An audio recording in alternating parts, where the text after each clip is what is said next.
लेकिन सत्ता में अब उन हत्याओं की बात जिनका कातिल है गैर जिम्मेदार सिस्टम और नेताओं की ऐसी जर्जर नियत जिसके नीचे दबकर आज एक स्कूल में 7 बच्चों ने दम तोड़ दिया। शायद कई लोग इन 7 हत्याओं को बारिश का असर और एक्ट ऑफ गॉड यानी भगवान की मर्जी बताकर आगे निकल जाएं, लेकिन आज हम आपको बताएंगे कि ये कोई एक्ट ऑफ गॉड नहीं बल्कि नीति और नियत वाला फ्रॉड है। आज झालावाड़ के सरकारी स्कूल में क्लासरूम की छत गिरने से नेताओं, सरकारों और सिस्टम की जिम्मेदारी ने दबकर दम तोड़ दिया। जिस क्लासरूम में छत गिरी वहां 35 बच्चे बैठे थे। बारिश हो रही थी, इसीलिए बच्चों को प्रार्थना के समय क्लास में बिठा दिया गया। बच्चों के अनुसार मास्टर साहब क्लास के बाहर बैठकर पोहा खा रहे थे, तभी छत से कुछ कंकर गिरने लगे।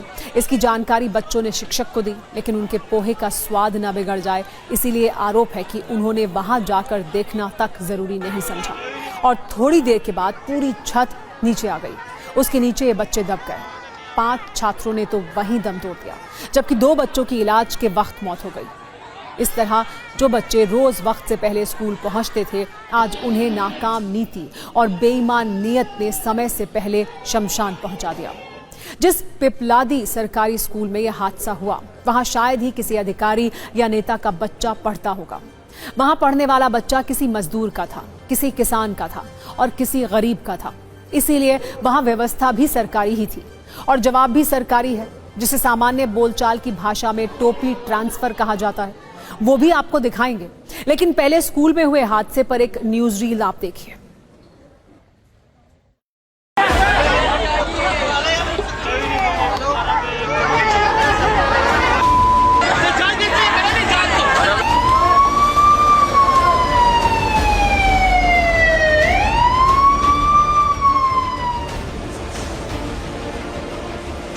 हम स्कूल में आए, सर ने बोला आप कमरे में बैठ जाओ प्रार्थना करेंगे। फिर ऊपर से कंकर गिरने लगे।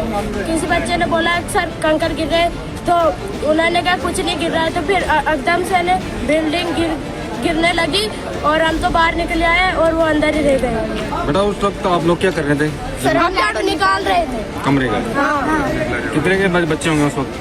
30 के 30-40 के लगभग थे। और आपके टीचर कहाँ थे उस वक्त? बाहर टेबल बैठ कर खा रहे थे पोहे।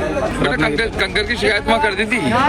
फिर उन्होंने कहा कहाँ से आएंगे कंकर, बैठ जाओ। साहब 8 बजे लगभग स्कूल डल की बच्चा बच्चे दर्द किया कूर के लाया ये डेढ़ के माता बान ने याद नहीं रहा कि भाई स्कूल डल रही तो याद तू करा। हमारे साहब तो बाहर बैठ जाते बहुत पैसा। सरपंच को कह दी थी हमने कि भाई इसकी मरम्मत कराओ या फिर नई बिल्डिंग बनवाओ।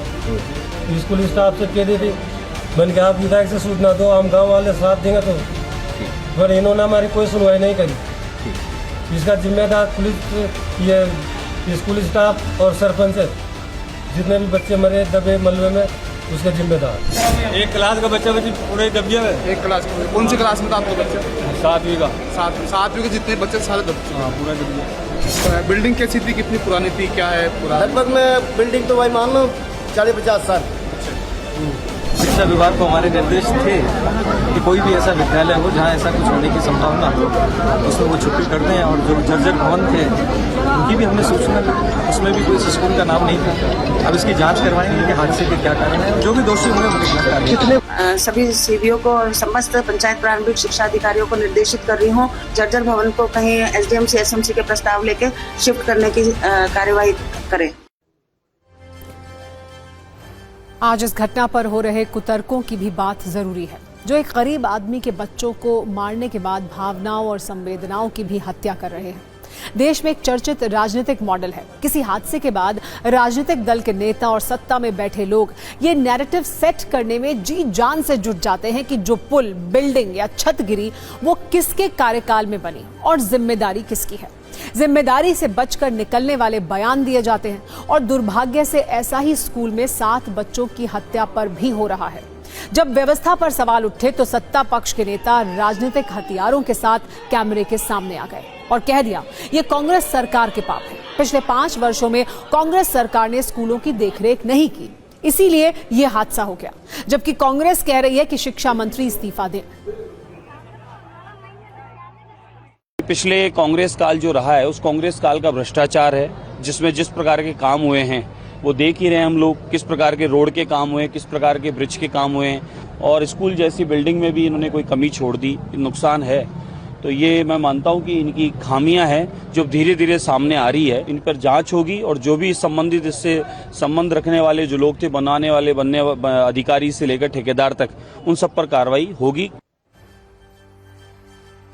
असल में ये तर्क नहीं है, ये वो कुतर्क हैं जिनके पीछे जर्जर पॉलिसी छिपी है और नियत में दरार है। सवाल ये नहीं है कि कौन सा स्कूल किसकी सरकार में बना, सवाल यह है कि अगर स्कूल किसी शासन में बना भी तो क्या उसे बनाने वाली सरकार से लेकर अगली सरकारों और अधिकारियों की जिम्मेदारी नहीं थी कि उसकी समय के साथ मेंटेनेंस की जाए। इसीलिए आज जो माता पिता अपने बच्चों को गोद में लेकर स्कूल से अस्पताल तक दौड़ रहे थे, उन्हें ये वीडियो सत्ता में बैठे लोगों को दिखाकर ये पूछना चाहिए कि इन हत्याओं का जिम्मेदार कौन है और कार्रवाई क्या होगी।